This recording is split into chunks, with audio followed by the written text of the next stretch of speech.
ముఖ్యమంత్రులు చంద్రబాబు నాయుడు ముఖ్యమంత్రి కావాలని ఆలోచిస్తూ ఉన్నారు. ఈ క్రమంలో ఈ రాష్ట్రంలో 5 సంవత్సరాల్లో బీసీలకు సంబంధించినటువంటి అభివృద్ధి కుంటుపడిపోయింది, బీసీల సంక్షేమం కుంటుపడింది. రాష్ట్ర ప్రభుత్వం వివిధ కార్యక్రమాల మీద పెట్టినటువంటి ఖర్చుని బీసీ సంక్షేమం మీద బీసీలకు ఇచ్చినట్టుగా చూస్తుంది. సంక్షేమ కార్యక్రమాలనేది ఏ ప్రభుత్వం వచ్చినా కొన్ని చూస్తుంది. ఆ క్రమంలో కూడా బడ్జెట్లో గతంలో తెలుగుదేశం పార్టీ 45% బడ్జెట్ కేటాయింపు 45% సంక్షేమ కార్యక్రమాలు పెడితే ఈ ప్రభుత్వం సంక్షేమానికి మేమే ఖర్చు చేసాం, మా అంత చేసిన వాళ్ళు ఎవరిని ఓదరగొట్టినట్టు వైఎస్ఆర్ కాంగ్రెస్ ప్రభుత్వం పెట్టిన ఖర్చు 24.5% బడ్జెట్లో. బట్ తెలుగుదేశం పార్టీ ఇంచుమించుగా 50% బడ్జెట్లో 50% సంక్షేమ కార్యక్రమాలను ఖర్చు పెట్టిన పరిస్థితి. అయితే ఇవాళ బలహీన వర్గాలకి ఉదాహరణగా అగ్రికల్చర్లో పంప్ సెట్లో లేదా అగ్రికల్చర్లో సబ్సిడీ మీద ఎరువులు ఇస్తే రైతులకి ఇస్తారు. ఆ రైతుల్లో బీసీలు ఉంటే దాన్ని చూపించి బీసీలకి ఇచ్చాము. ఏదో మహిళలకు లోన్లు ఇస్తే జనరల్గా ఇచ్చి ఆ మహిళలకి ఇచ్చి బీసీలు అమ్మఒడి ఉంది, అమ్మఒడి ఇస్తే బీసీలకి చూపిస్తాం. ఎట్లా చూపిస్తావు నువ్వు? Amma Vodi is design for a special purpose, it's a special programme. It is not for BCs, it is not for SCs, not for SC, STs. It is for students special program. గతంలో కూడా చంద్రబాబు నాయుడు గారు ఈ విద్యార్థులకు సంబంధించిన ఫీజు రీయింబర్స్మెంట్లో కానీ స్కాలర్షిప్లు ఇవ్వడం కానీ ఇవన్నీ జగన్మోహన్ రెడ్డి గారు పేర్లు మార్చి చేస్తున్న పరిస్థితి. విద్యాదేవున, వసతిదేవున ఒక కరెస్పాండెంట్ చెప్పాడు 2014-19 మధ్య చంద్రబాబు నాయుడు గారు స్కాలర్షిప్లు ఫీజు రీయింబర్స్మెంట్ మీద కానీ స్కాలర్షిప్లు ఇవ్వడం కానీ విద్యార్థులు వస్తాయి గృహాల నుంచి ఏర్పాటు చేసినటువంటి ఎన్ని అద్భుతమైనటువంటి కాదు తెలుగుదేశం పార్టీ సక్రమంగా చెప్పుకోలేదు. ఇలాంటి పరిస్థితుల్లో బీసీలకు కూడా 56 కార్పొరేషన్లు పెట్టినటువంటి వైఎస్ఆర్ కాంగ్రెస్ పార్టీ 56 కార్పొరేషన్లో కూడా 56 నయా పైసలు ఉన్నటువంటి దుర్మార్గ పరిస్థితి నెలకొంది. బీసీ సంక్షేమం మీద ఖర్చు పెట్టలేదు. గతంలో ప్రభుత్వం తెలుగుదేశం ప్రభుత్వం పెళ్లి కానుకలు ఇచ్చింది, బీసీ సంక్షేమ కార్యక్రమాలు ఏర్పాటు చేసింది, బీసీ కార్పొరేషన్ ద్వారా లోన్లు ఇచ్చింది. ఇతర దేశాల్లో చదువుకోవడానికి ఒక బీసీ విద్యార్థికి 10 లక్షల రూపాయలు ఇచ్చింది. ఇతర దేశాలు చదువుకోవడానికి ఎస్సీ ఎస్టీలకి 15 లక్షలు ఇచ్చింది. సో ఈరోజు ఆ ప్రభుత్వం కొనసాగిస్తుందా? లేదు. అదేవిధంగా ఎన్టీఆర్ వైద్య సేవ పేరుతో అనేక మందికి అద్భుతమైనటువంటి వైద్య సౌకర్యాలు ఇచ్చింది.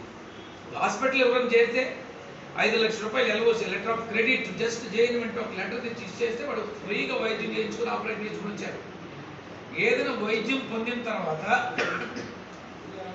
ఆ ఖర్చు అయినటువంటి ఎస్టిమేషన్ ఖర్చు అయింది కానీ లెటర్ ఇస్తే ఎన్టీఆర్ వైద్య సేవలో 80% వరకు 1 లక్ష రూపాయలు ఖర్చు 80,000 రూపాయలు ఇచ్చినందుకు ఈరోజు అవన్నీ పోయినాయి. ఇవన్నీ కూడా బలహీన వర్గాలకి వెన్నుదన్నుగా ఉన్నటువంటి ప్రోగ్రామ్ ఎన్టీఆర్ వైద్య సేవ కానీ పెళ్లి కానుకలు కానీ అదేవిధంగా చంద్రన్న బీమా ఎంతోమందికి కులాలకు అతీతంగా మతాలకు అతీతంగా పేదరికంలో ఉండి ఆ కుటుంబ పెద్ద చనిపోతే ఆ కుటుంబం మీద పడుకుంటానికి చంద్రన్న బీమా అది ఈరోజు లేదు. సో దీనివలన అనేక మంది ఎస్సీ ఎస్టీ బీసీలు అన్యాయం అవుతున్నారు. లేదా ఎన్టీ రామారావు గారు పార్టీ పెట్టిన తర్వాత బీసీలకు చట్టసభలో బ్రహ్మాండ అద్భుత అవకాశం కల్పించారు. ఎమ్మెల్యేలు ఎంపీలు తీసుకొచ్చిన ఫస్ట్ చరిత్ర ఆంధ్రప్రదేశ్ చరిత్రలోనే ఎన్టీ రామారావు దొరుకుతుంది. ఆ తర్వాత చంద్రబాబు నాయుడు గారు దాన్ని కొనసాగిస్తూ వచ్చారు. ఆయన ఎన్టీ రామారావు గారు చట్టసభల్లో బీసీలకు అవకాశాలు లేవు కాబట్టి అది రాజ్యాంగబద్ధమైనటువంటి ప్రోగ్రాం కాబట్టి బీసీలకి తనంత తాను స్థానిక సంస్థలు 20% రిజర్వేషన్ కల్పిస్తే దాన్ని చంద్రబాబు నాయుడు గారు 34% తీసుకొచ్చారు.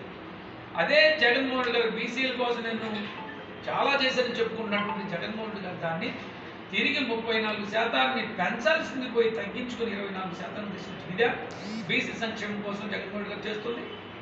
కాబట్టి గతంలో చంద్రబాబు నాయుడు గారు 2019 ముందు కార్పొరేషన్లు పెట్టి ఆ కార్పొరేషన్ 3,000 కోట్ల రూపాయల నిధులు కేటాయించారు. దురదృష్టంతో ప్రభుత్వాన్ని కోల్పోయాం. ఆ పథకాలు ఆ కార్యక్రమాలు ఆ నిధులు కూడా ఆంధ్రప్రదేశ్లో ఉండి బలహీన వర్గాలు అందుకోలేకపోయాయి. ఇప్పుడు జనం ఆలోచిస్తున్నారు బీసీ ఎస్సీ ఎస్టీలు అందరూ కూడా ప్రత్యేకించి 60% ఉన్నట్టు బీసీలు ఎటువైపు మొగ్గితే అటు పార్టీకి గెలుస్తుంది. ఇవాళ చంద్రబాబు నాయుడు గారి నాయకత్వం కావాలి. చంద్రబాబు నాయుడు గారు వస్తే బీసీ కార్పొరేషన్లు మళ్ళీ తిరిగి వస్తాయి. ఆ కార్పొరేషన్ ద్వారా మాకు అవకాశం ఉంటుంది, అభివృద్ధి ఉంటుంది. 2,5 లక్షల రూపాయలు బీసీ కార్పొరేషన్ ద్వారా ఇచ్చాం. గొర్రెలు కానీ బర్రెలు కానీ ఏం కావాలో ఏర్పాటు చేశారు. డ్రిప్ ఇరిగేషన్ ఏర్పాటు చేశారు. రైతులు ఇన్పుట్ సబ్సిడీ ఇచ్చాడు. ఇవాళ చంద్రబాబు నాయుడు గారు ఒక 6 పథకాలు తీసుకొస్తున్నారు. బాబు షూరిటీ, భవిష్యత్ గ్యారెంటీ కింద తల్లికి వందనం కానీ, ఆడబిడ్డ నిధి విషయంలో కానీ, 3 సిలిండర్లు ఉచితంగా 3 గ్యాస్ సిలిండర్లు సంవత్సరానికి ఇవ్వడం, అదేవిధంగా మహిళలకు ఆర్టీసీ బస్సు సౌకర్యం, అదేవిధంగా బీసీల రక్షణ చట్టం, నిరుద్యోగ వృత్తి కింద గతంలో 2,000 రూపాయలు ఇస్తే జగన్మోహన్ రెడ్డి గారు వచ్చి దానికి క్షామం పెట్టేశారు. దాన్ని 3,000 రూపాయలకి ఇస్తాం, 20 లక్షల ఉద్యోగాలు కల్పిస్తాను 5 సంవత్సరాలు చంద్రబాబు నాయుడు గారు చూస్తున్నారు. ఇవన్నీ బలహీన వర్గాలు రేపు అందుకొని వారు ఆర్థికంగా పెరగడానికి ఉపయోగపడే పరిస్థితి. కాబట్టి ఇవాళ చంద్రబాబు నాయుడు గారు అధికారంలోకి రావాలని బలహీన వర్గాలు కోరుకుంటున్నారు.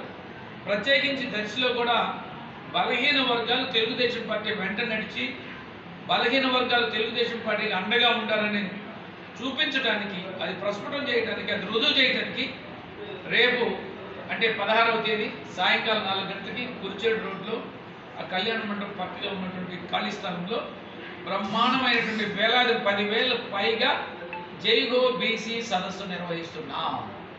ఈ సదస్సులో రాష్ట్రంలోని ప్రముఖ బీసీ నాయకులు, అదేవిధంగా జిల్లాలోని ఇన్ఛార్జీలు, వివిధ పార్టీ నాయకులు, బడుగు బలహీన వర్గాల నాయకులు హాజరవుతున్నారు. నియోజకవర్గంలో కనీ విరిగిన రీతిలో జైగో బీసీ సదస్సు నిర్వహిస్తున్నాం. బలహీన వర్గాల సోదరులందరికీ, అదేవిధంగా మా పార్టీ నియోజకవర్గ పార్టీ మండల పార్టీ అధ్యక్షులు, జిల్లా కమిటీ సభ్యులు, వివిధ అనుబంధ విభాగాలు, ఒక 15 సాధికార కమిటీలు కులాల వారిగా రజిక, విశ్వబ్రాహ్మణ, యాదవ, శాలివాహన, అదేవిధంగా చేతాడ, శ్రీ వైష్ణవ, ఒకటేమిటి నాయక్ బ్రాహ్మణ్, రజిక, ఈ అలాంటి 15 సాధికార కమిటీలు వాళ్ళు అందరం కలిసి రేపు భారీ బహిరంగ సభ నిర్వహిస్తున్నాం.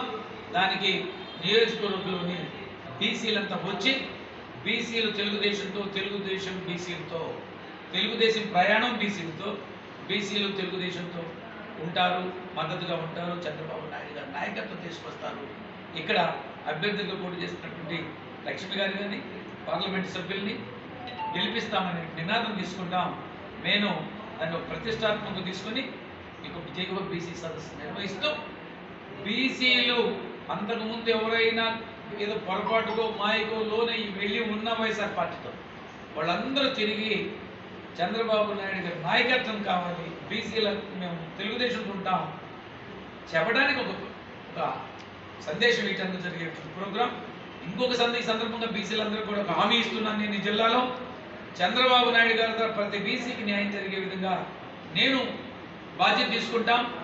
ఎక్కడైనా బీసీకి అన్యాయం జరిగితే పార్టీ దృష్టికి తీసుకెళ్ళి సత్వరం తగు న్యాయం చేసేదానికి నాకు బీసీలకు న్యాయం జరిగితే చాలు, నాకు ఈ పదవులు ఇవన్నిటికంటే కూడా మనల్ని నమ్ముకొని 5 సంవత్సరాలు నాతో పాటు నడుస్తూ తెలుగుదేశం మద్దతుగా ఉన్నటువంటి బలహీన వర్గాల సోదరులందరికీ కూడా భరోసాగా ఉంటాం. చంద్రబాబు నాయుడు గారు, లోకేష్ బాబు గారు ఆ మేరకు తప్పనిసరిగా చేస్తామని చెప్పారు. మీరు పిలిచి మనం మాట్లాడారు. అన్న మీరు కలిసి పనిచేయండి, కష్టపడండి, సీట్లు ఇవ్వలేకపోయినా రేపు ప్రభుత్వం వచ్చినాక మీకు సముచిత ప్రాధాన్యత ఇస్తాం అని చెప్తే నేను ఒకటే చెప్పాను. నా ప్రాధాన్యతతో పాటు నా బలహీన వర్గాలకి మీరు మేలు చేయాలి, అడిగిన వెంటనే స్పందించాలి, వాళ్ళకి మేము వస్తే ఆ బలహీన వర్గాల సమస్య మీద కలిసి మీరు పనిచేసి వాళ్ళకి సత్వర న్యాయం చేయాలంటే తప్పనిసరిగా మేము చేస్తాం, ఇది మా హామీ అని చెప్పడం కూడా జరిగింది. అందుకే బలహీన వర్గాల సోదరులకు ప్రత్యేక విజ్ఞప్తి, జిల్లాలో ప్రతి బీసీ సోదరుడికి అండగా ఉంటాం. నియోజకవర్గం గెలిచిన ఎమ్మెల్యేలతో పాటు ఏ కష్టం వచ్చినా నష్టం వచ్చినా నేను కూడా జిల్లా పార్టీ అధ్యక్షుడిగా భవిష్యత్తులో ప్రభుత్వం పార్టీ ఇచ్చేటువంటి ఒక అండతో ఆదరాతో మీ అందరూ కూడా సముచితమైనటువంటి ప్రాధాన్యత ఇచ్చి మీకు అండగా ఉంటాం తెలియజేస్తూ ఈ సదస్సు విజయవంతం చేస్తుందిగా ప్రతి బీసీ సోదరులకు చేతులెత్తి నమస్కరిస్తూ